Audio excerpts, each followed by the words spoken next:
una voz argentina del otro lado del mar. He llamado así refiriéndome a Julio Cortázar, que vivía en París en los años 60.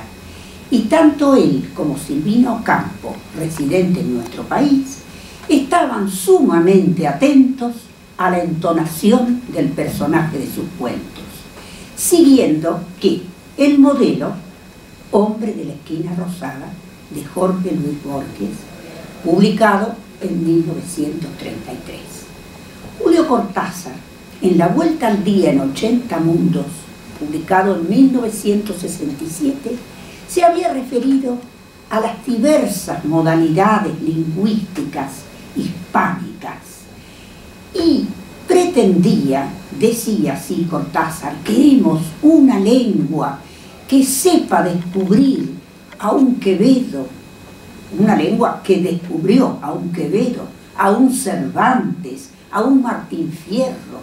Recuerdo de Provincia de Domingo Faustino Sarmiento.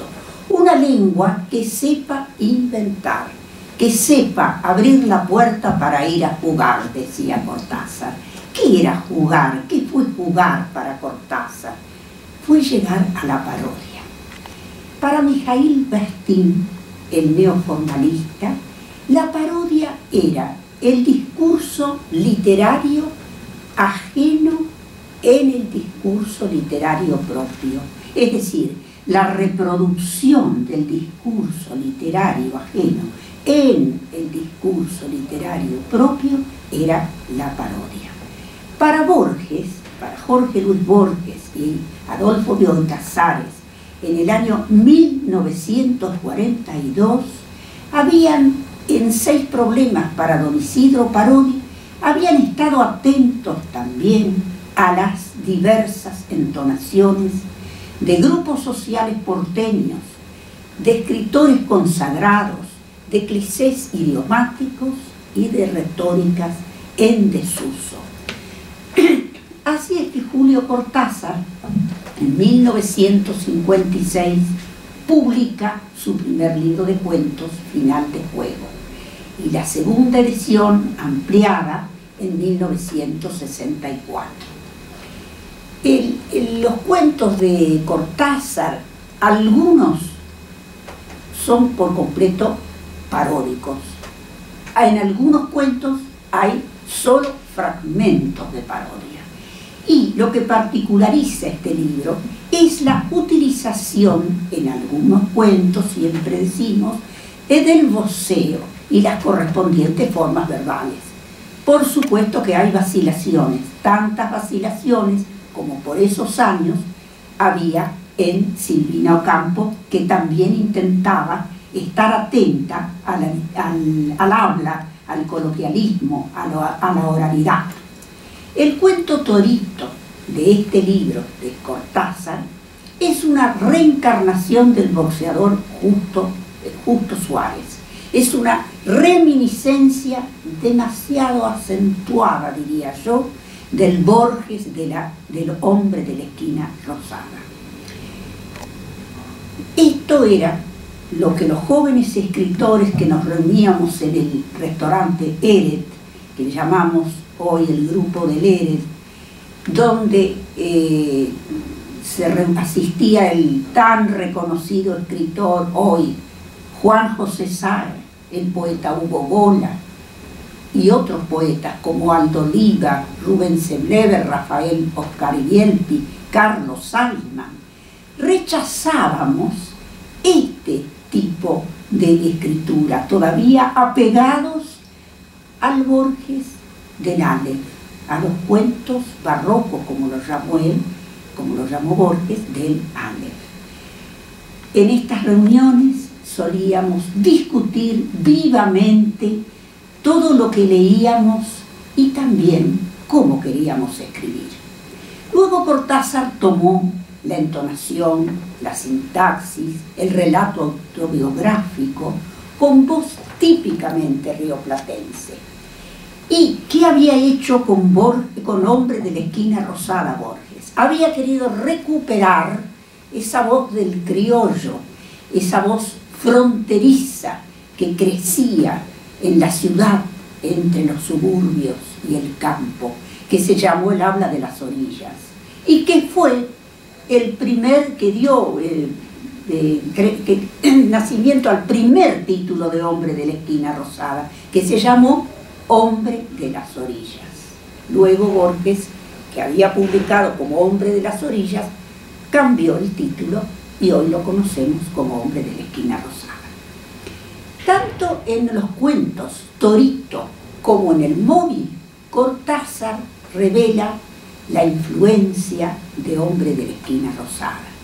Y en muchos tramos la parodia es muy evidente.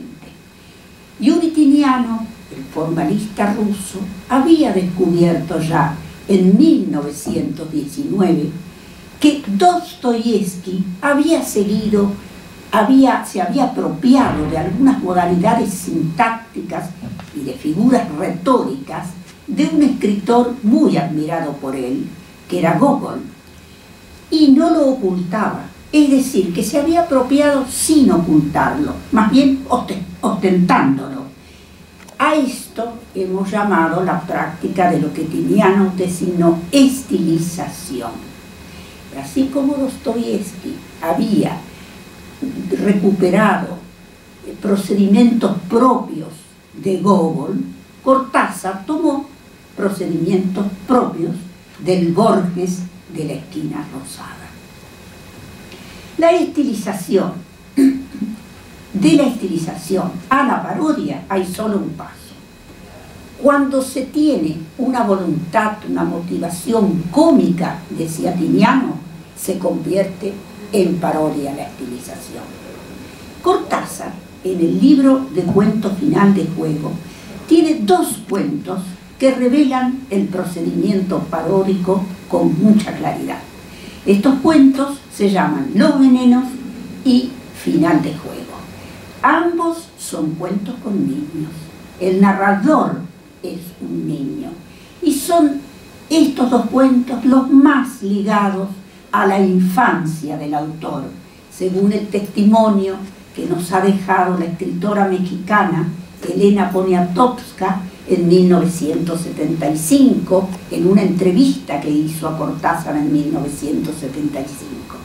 Pero también el mismo Cortázar, en un prólogo que preparó para las obras completas de Roberto Arlt y que se publicó en 1981, revela la misma ligación de estos cuentos con su infancia. Por otro lado, Silvina Ocampo, en el año 1959, publica el libro de cuentos La Furia. Este libro significa una cierta ruptura con su primer libro de cuentos Viaje Olvidado, de 1937, y con Autobiografía de Irene.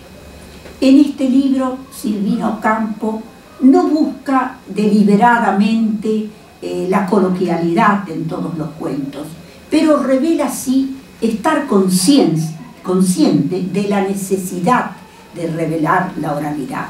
Y La Casa de los Relojes es un cuento antológico donde el narrador es un niño, y como en los cuentos a los que nos hemos referido de Cortázar. En conclusión, podríamos decir que tanto Julio Cortázar como Silvina Ocampo inauguran en los años 60 la coloquialidad, la oralidad, la escritura coloquial en la narrativa rioplatense.